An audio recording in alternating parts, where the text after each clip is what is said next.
हम लेक्चर आगे बढ़ाएं इससे पहले आपसे रिक्वेस्ट है कि यदि आपने अभी तक हमारे चैनल को सब्सक्राइब नहीं किया है तो सब्सक्राइब कर लीजिए, अपने बेल आइकन को एक्टिव कर लीजिए जिससे हमारे आने वाले वीडियोस के अपडेट्स आपको मिलते रहें। तो चलिए अब हम लेक्चर को आगे बढ़ाते हैं। तो सबसे पहले हम जानेंगे कि विस्कोसिटी क्या होता है। विस्कोसिटी किसी भी फ्लूइड का वह गुण होता है जिसके कारण वह किसी एक्सटर्नल स्ट्रेस अथवा शियर स्ट्रेस के कारण अपने अंदर होने वाले डिफॉर्मेशन का विरोध करता है। जैसा कि हम जानते हैं, जब दो सॉलिड बॉडी एक दूसरे से रिलेटिव मोशन करते हैं तो दोनों के कांटेक्ट सरफेस के बीच में रिलेटिव मोशन के अगेंस्ट उनके मोशन के अपोजिट डायरेक्शन में एक फ्रिक्शन फोर्स पैदा हो जाता है जो उन दोनों के रिलेटिव मोशन का विरोध करता है। उसी तरह जब फ्लूइड फ्लो होता है तो वो अलग अलग लेयर्स के रूप में फ्लो होता है और हर लेयर का वेलोसिटी अलग अलग होता है। जब फ्लूइड का लेयर एक दूसरे से रिलेटिव मोशन करता है तो फ्लूइड के उस रिलेटिव मोशन को रोकने के लिए उन दोनों लेयर्स के बीच में एक रेजिस्टेंस फोर्स पैदा हो जाता है जिसे हम विस्कोसिटी बोलते हैं।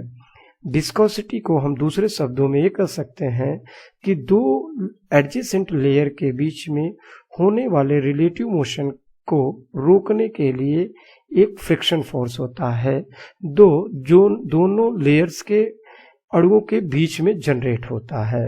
सामान्य शब्दों में विस्कोसिटी का रिलेशन फ्लूइड के थिकनेस से होता है। पानी का थिकनेस कम होता है जिसके कारण पानी किसी भी सरफेस पे आसानी से बहता है, जबकि शहद का थिकनेस पानी की अपेक्षा ज्यादा होता है जिसके कारण शहद किसी भी सरफेस पे बहुत धीरे बहता है। थिकनेस ज्यादा होने की वजह से शहद का विस्कोसिटी ज्यादा होता है, जबकि पानी का थिकनेस कम होता है इसलिए पानी का विस्कोसिटी कम होता है। आइए हम विस्कोसिटी को यहाँ पे एक ग्राफ के थ्रू समझते हैं। यदि यहाँ पे दो प्लेट लें, एक प्लेट को फिक्स रखें और दूसरे को उससे y दूरी पर मूविंग कंडीशन में रखें और इन दोनों के बीच के डिस्टेंस को हम एक विस्कस फ्लूइड से भर दें। यहाँ पर जो मूविंग प्लेट है और जो फिक्स प्लेट है इनका एरिया A है। इनकी लंबाई इतनी रखी जाती है कि जिससे एज का कोई इफेक्ट न पड़े या एज के इफेक्ट का इम्पोर्टेंस न रहे। जब मूविंग प्लेट के ऊपर टेंजेंशियल डायरेक्शन में एक F फोर्स लगाया जाता है तो मूविंग प्लेट अपने दाहिनी ओर मूव होता है, जिसके कारण दोनों प्लेट के संपर्क में आए हुए फ्लूइड के लेयर्स उस प्लेट के साथ एडहेर रहते हैं। जब मूविंग प्लेट मूव होता है तब उसके साथ सटा हुआ लेयर भी उसी वेलोसिटी के साथ मूव होता है जिस वेलोसिटी के साथ मूविंग प्लेट मूव होता है। अब इसी पूरे प्रोसेस को यहाँ पे वेलोसिटी वर्सेस डिस्टेंस के बीच में प्रोफाइल दिखाया गया है। ये हमारा फिक्स प्लेट है, दूसरा हमारा मूविंग प्लेट है जो y डिस्टेंस पे एक दूसरे से रखे गए हैं। इनके बीच में विस्कस फ्लूइड फ्लो हो रहा है जो अलग अलग लेयर्स में फ्लो हो रहा है। ये हमने यहाँ पे लेयर्स दिखाया है। जब हम मूविंग प्लेट के टेंजेंशियल डायरेक्शन में एक फोर्स लगाते हैं तो मूविंग प्लेट v वेलोसिटी से मूव होता है, जिसके कारण मूविंग प्लेट के संपर्क में आया हुआ पहला लेयर फ्लूइड का v वेलोसिटी से ही मूव करता है, लेकिन उसके साथ जो नीचे वाला लेयर है उसकी वेलोसिटी कम हो जाती है। क्योंकि जो लेयर्स हैं उनके बीच में एक फ्रिक्शन फोर्स काम करता है। अब सपोज करिए यहाँ पे दो लेयर्स लें, एक लेयर ए लें और दूसरा लेयर ए लें, तो क्या होता है, जो ऊपर वाला लेयर है वो u plus D you velocity से फ्लो होता है और फिक्स प्लेट से उसकी दूरी y प्लस डी वाई होती है। उसके नीचे वाला जो लेयर हो वो u वेलोसिटी से मूव होता है और उसकी दूरी फिक्स प्लेट से y दूरी पे होती है। अब देखें तो दोनों फ्लूइड को यदि हम देखें यहाँ पे दोनों लेयर्स का जो वेलोसिटी है वो अलग अलग है। यहाँ पे देखें तो इसका वेलोसिटी क्या है, u प्लस डी यू है, जबकि दूसरे का वेलोसिटी u है। अब अलग अलग वेलोसिटी होने के कारण दोनों के बीच में एक रिलेटिव मोशन जनरेट हो जाता है। तो ये जो रिलेटिव वेलोसिटी क्या होता है, अब ये जो रिलेटिव वेलोसिटी है दोनों लेयर्स के वेलोसिटी का डिफरेंस होता है। तो यहाँ पे u plus D you upper layer का मोशन और माइनस नीचे वाले लेयर्स का मोशन, तो u से u कैंसिल हो जाता है और ये क्या बचता है, डी यू। ओके, अब ये दोनों लेयर्स को हम जैसे जैसे ऊपर जाते हैं तो वेलोसिटी बढ़ता जाता है, तो इन दोनों के बीच में जो चेंज इन डिस्टेंस वो क्या होगा, y प्लस डी वाई, मतलब अपर वाले लेयर का डिस्टेंस माइनस नीचे वाले लेयर का डिस्टेंस। तो देखें y से y क्या हो जाता है, कैंसिल हो जाता है, बचता क्या है, dy। ठीक है, अब एक चीज और, जब ऊपर वाला लेयर मूव होता है u plus D you velocity से, तो नीचे वाला लेयर उसके मोशन का विरोध करता है। उस विरोध के कारण ऊपर वाले लेयर में एक शियर स्ट्रेस जनरेट हो जाता है। उसी तरह जब नीचे वाला लेयर मूव होता है तो ऊपर वाला लेयर इसका विरोध करता है, जिसके कारण इस विरोध के फलस्वरूप एक शियर स्ट्रेस जनरेट हो जाता है। अब हम देखें तो यहाँ पे वेलोसिटी को देखें तो धीरे धीरे जैसे जैसे हम ऊपर की तरफ जाते हैं तो डिस्टेंस के साथ वेलोसिटी चेंज हो रहा है। अब देखें वेलोसिटी मूविंग प्लेट के पास सबसे ज़्यादा है और सबसे कम कहाँ पे है, हमारा फिक्स प्लेट के साथ है।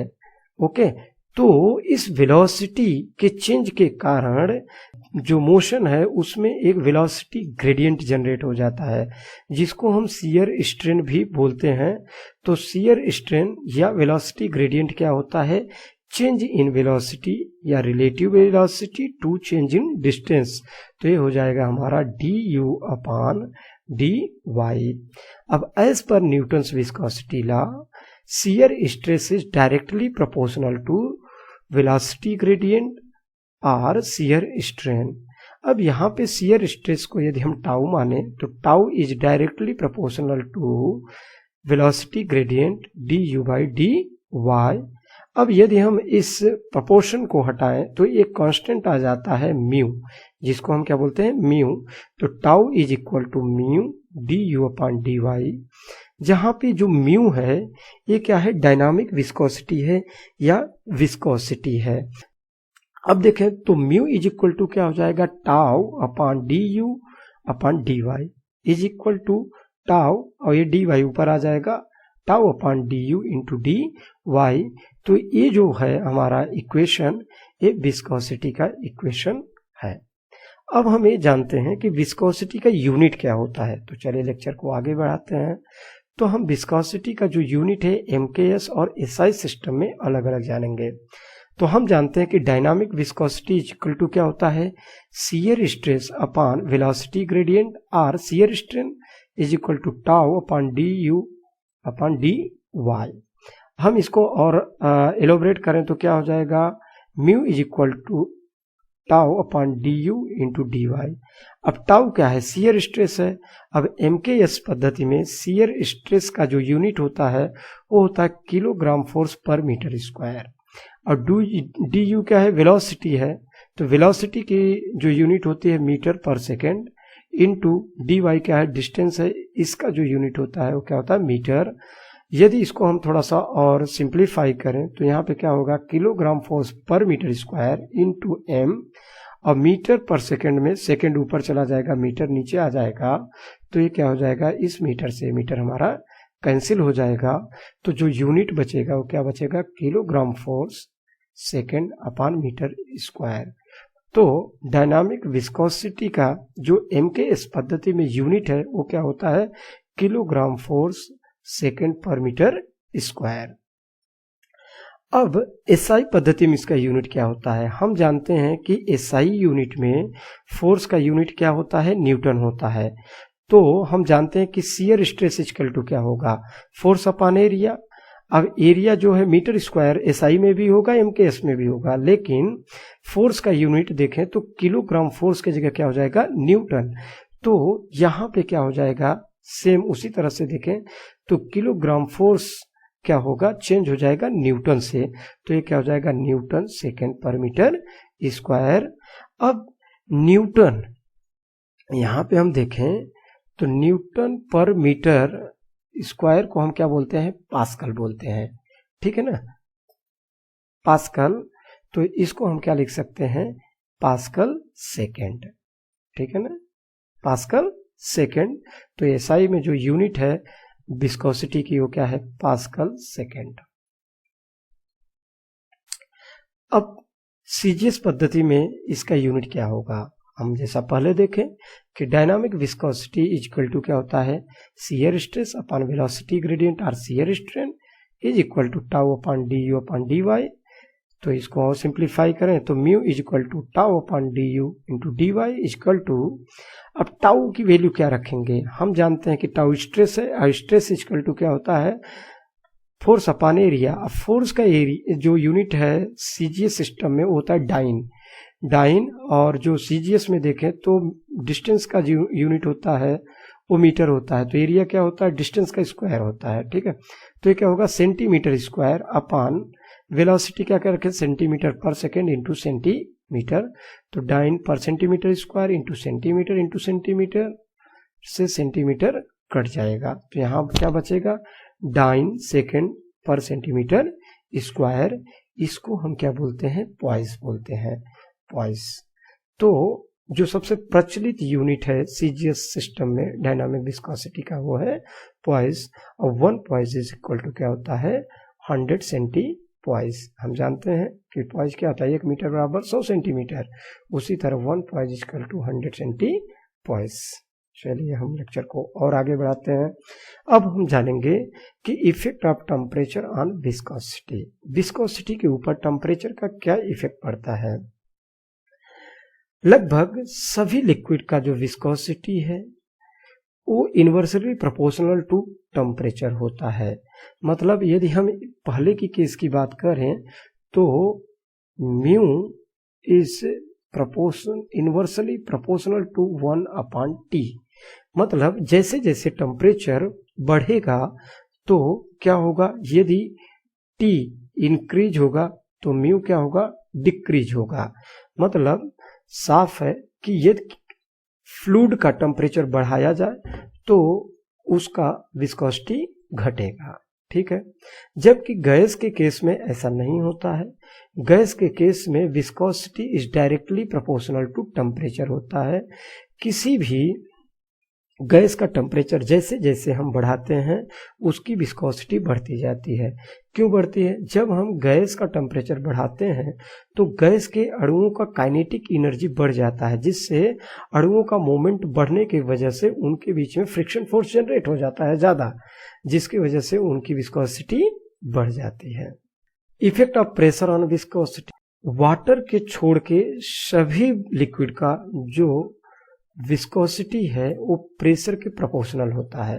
जैसे जैसे प्रेशर बढ़ता है फ्लूइड का विस्कोसिटी बढ़ता है, जबकि टेम्परेचर के साथ घटता था।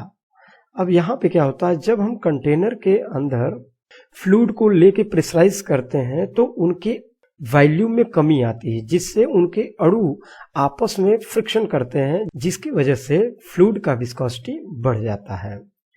इन केस ऑफ वाटर पहले कुछ 100 एटमॉस्फेरिक प्रेशर तक इसका विस्कोसिटी घटता है एंड देन इसकी भी विस्कोसिटी बढ़ती है।